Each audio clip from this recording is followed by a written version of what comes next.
HBZ. Ano nga ba ibig sabihin ng mga to sa motherboard?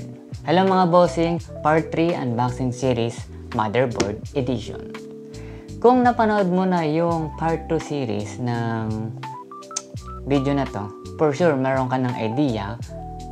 Pero kung hindi pa, panoorin mo na rin. Nandito lang yan sa playlist.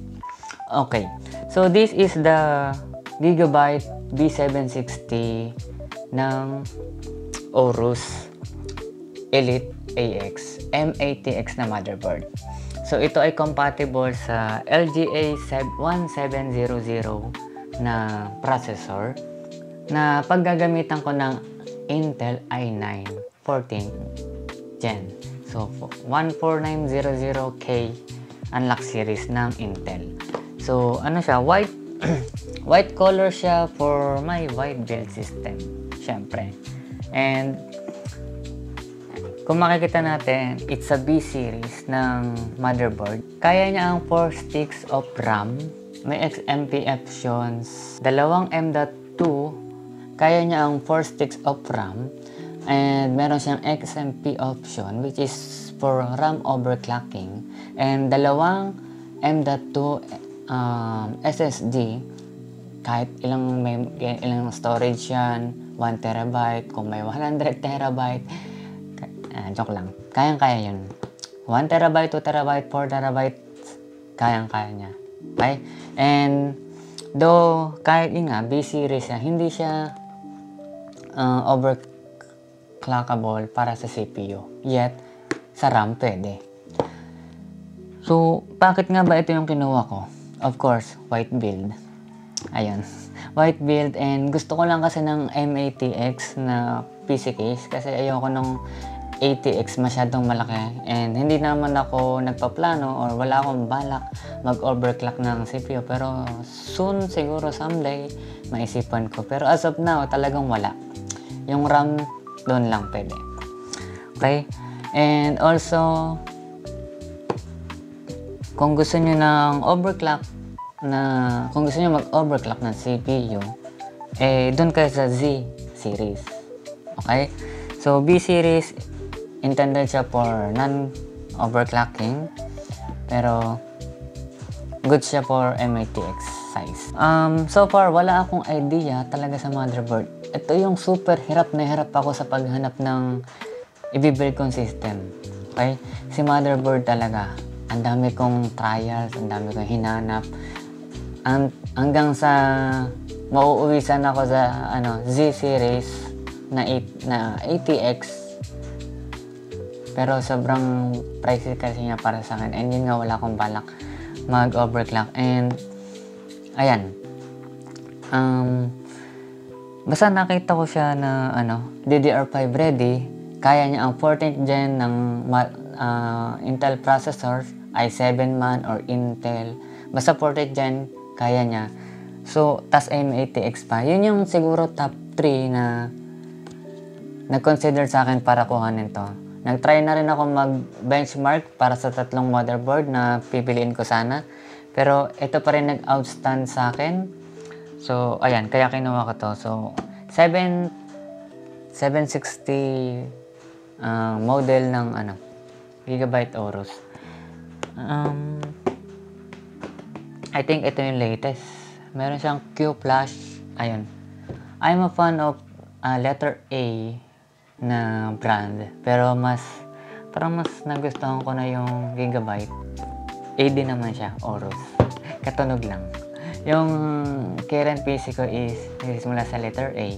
Katunog siya. So, matagal na yung 10 years na tumagal naman ng ganong katagal. Matagal. So, ito yan. And for Intel siya, and good thing for Gigabyte, meron siyang 3 years warranty. Right? And ayun pala, nabanggit ko kanina na Q-Flash. Okay? Yun sa mga motherboard kasi na nahanap ko, na nakita ko is hanggang 12th gen lang siya. So, kailangan ko pang i-flash yung BIOS ng motherboard. Pero nung ito nakita ko, sabi ko, ito na talaga. Para less hassle na rin sa akin mag-flash. Although, madali lang naman mag-flash, kaya lang another task pa sa akin mamaya, magka-aberya pa. So, diba? time consuming, sayang pa yung pera kapag totaling biglang masira. Hassle sa pagpapawarranty dahil nag-flash lang ako. Kung ipapa-flash ko pa sa store, binili ko nga online para less hassle sa akin. So, pupunta pa ako doon para magka-flash.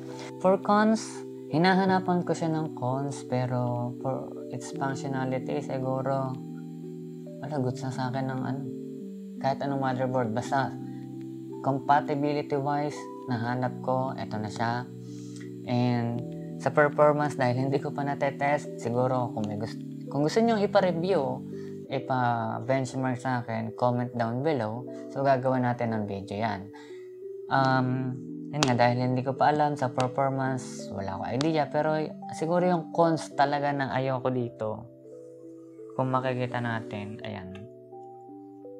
Yung sa in-out ports, sobrang unti ako. Then, na-comparison ko nga siya sa ibang doon sa gusto kong motherboard, maganda yung niya, I/O ports sa motherboard na yon, pero Aorus pa rin tayo, B760M M80X. So other cons, i-upload ko na lang siguro kapag na-test out ko na, or yun nga, kung review, just comment down below. Ito try natin gawan siya. And pag nabuo ko na unit. So this motherboard is for everyone. Actually, para sa lahat to na gustong mag DDR5 na RAM. Yun lang ang masasabi ko. Kung DDR4 ang trip mo, DDR3, ay wag itong bilhin mo. For DDR5, expect the price is mataas. Okay? Tapos sasabihin ng iba na halos same lang talaga or konti lang yung dagdag for the speed ng RAM compare sa DDR4. Pero we don't know kung yung DDR5 mag-upgrade ulit ng speed. So, kung gusto niyo ng future-proof or gusto niyo ng latest na version ng motherboard, this one is for you. So, kung DDR4, again, this is not for you. Okay? And lastly, kung wala kang plano mag-overclock ng CPU, the B-series ng B760 Aorus, ito yun. Okay? Kung gusto niyo ng overclock, doon kayo sa Z-series ng Aorus. So, buksan natin. Ayan.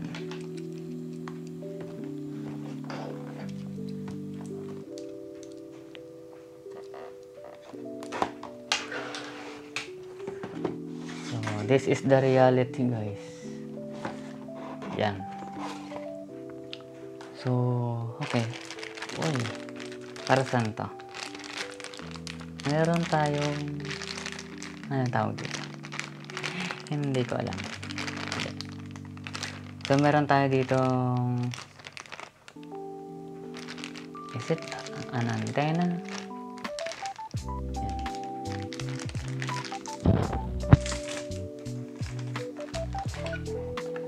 Uy, bakanteng lote.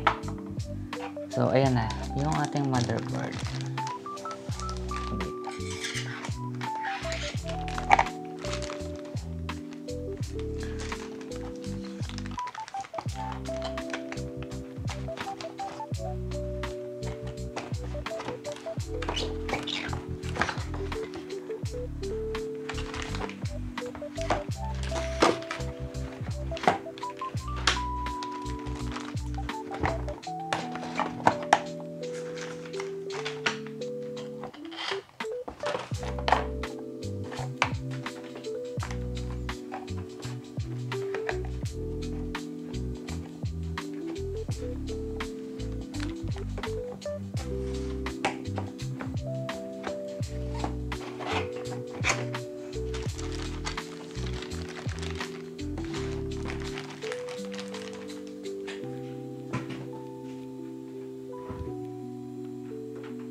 And that's it, guys.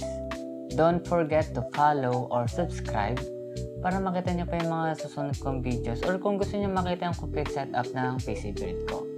So, comment down below kung ano ang current motherboard mo. Is it A, H, B, or C?